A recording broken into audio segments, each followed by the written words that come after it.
Good morning students. आज हम pol science का चैप्टर नंबर 4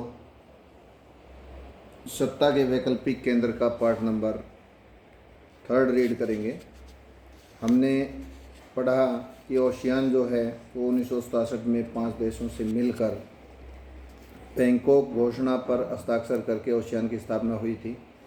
इनमें 5 देश कौन से थे? इंडोनेशिया, मलेशिया, फिलीपींस, सिंगापुर और थाईलैंड। इनका जो मुख्य उद्देश्य था वो आर्थिक, सामाजिक और राजनीतिक हितों के विकास करना था। अब हम इसमें देखेंगे कि ओशियान सुरक्षा समुदाय क्षेत्रीय विवादों का सैनिक टकराव तक न ले जाने की सहमति पर आधारित था। सन 2003 में 3 तक ओशियान के सदस्य देशों ने कई समझौते किए जिनके द्वारा हर सदस्य देश ने शांति, निष्पक्षता, सहयोग, हस्तक्षेप को बढ़ावा देने और राष्ट्रों के आपसी अंतर तथा संप्रभुता के अधिकारों का सम्मान करने पर अपनी वचनबद्धता जाहिर की थी। ओशियान के देशों की सुरक्षा और विदेश नीतियों में तालमेल बनाने के लिए 1994 में ओशियान क्षेत्रीय मंच यानी ARF की स्थापना की गई। बुनियादी रूप से ओशियान एक आर्थिक संगठन था, वह ऐसा ही बना रहा। ओशियान क्षेत्र की कुल अर्थव्यवस्था अमेरिका, यूरोपीय संघ और जापान की तुलना में काफ़ी छोटी है, पर इसका विकास इन सबसे अधिक तेज़ी से हो रहा है। इसके चलते इस क्षेत्र में और इससे बाहर इसके प्रभाव में तेज़ी से वृद्धि हो रही है। ओशियान आर्थिक समुदाय का उद्देश्य ओशियान देशों का साझा बाजार और उत्पादन आधार तैयार करना तथा इसके इलाके के सामाजिक और आर्थिक विकास में मदद करना है। यह संगठन इस क्षेत्र के देशों के आर्थिक विवादों को निपटाने के लिए बनी मौजूदा व्यवस्था को भी सुधारना चाहता है। ओशियान ने निवेश, श्रम और सेवाओं के मामले में मुक्त व्यापार क्षेत्र बनाने पर भी ध्यान दिया है। इस प्रस्ताव पर ओशियान के साथ बातचीत करने की पहल अमेरिका और चीन ने भी कर दी। ओशियान तेज़ी से बढ़ता हुआ एक महत्वपूर्ण क्षेत्रीय संगठन है। इसके विज़न दस्तावेज़ 2020 में अंतर्राष्ट्रीय समुदाय में ओशियान की एक बहिर्मुखी भूमिका को प्रमुखता दी गई है। ओशियान द्वारा अभी टकराव की जगह बातचीत को बढ़ावा देने की नीति से यह बात निकली है। इसी तरकीब से ओशियान ने कंबोडिया के टकराव को समाप्त किया है, पूर्वी तिमोर के संकट को संभाला है।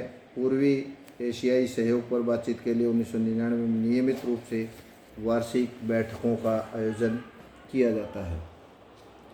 ओशियान की मौजूदा आर्थिक शक्ति खास तौर से भारत और चीन जैसे तेज़ी से विकसित होने वाले एशियाई देशों के साथ व्यापार और निवेश के मामले में उनकी प्रासंगिकता ने और भी आकर्षक बना दिया है। शुरुआती वर्षों में भारतीय विदेश नीति ने ओशियान पर ज़्यादा ध्यान नहीं दिया, लेकिन हाल के वर्षों में भारत ने अपनी नीति सुधारने की कोशिश की है। भारत ने 2 ओशियान सदस्यों मलेशिया और सिंगापुर, थाईलैंड के साथ मुक्त व्यापार का समझौता किया है कि कर मुक्त व्यापार होगा। 2010 में ओशियान भारत मुक्त व्यापार क्षेत्र व्यवस्था लागू हुई। ओशियान भारत मुक्त व्यापार व्यवस्था यानी ओशियान के जो सदस्य देश हैं उनके साथ भारत भी कर मुक्त व्यापार करेगा। ओशियान की असली ताकत अपने सदस्य देशों, सहभागी सदस्यों और बाकी गैर क्षेत्रीय संगठनों के बीच निरंतर संवाद और परामर्श करने की नीति में है। यह एशिया का एकमात्र ऐसा क्षेत्रीय संगठन है जो एशियाई देशों और विश्व शक्तियों को राजनीतिक और सुरक्षा मामलों पर चर्चा के लिए राजनीतिक मंच उपलब्ध करवाता है। चीनी अर्थव्यवस्था का उत्थान। आइए अब चीन अपनी बिल्कुल नज़दीक के पड़ोसी और शक्ति के तीसरे बड़े केंद्र चीन की ओर रुख करेंगे। आर्थिक शक्ति के रूप में चीन के उदय को पूरे विश्व में जिस तरह देखा जा रहा है उसे अगले पन्ने पर अंकित कार्टून एकदम से बिल्कुल ठीक ठाक बता रहा है।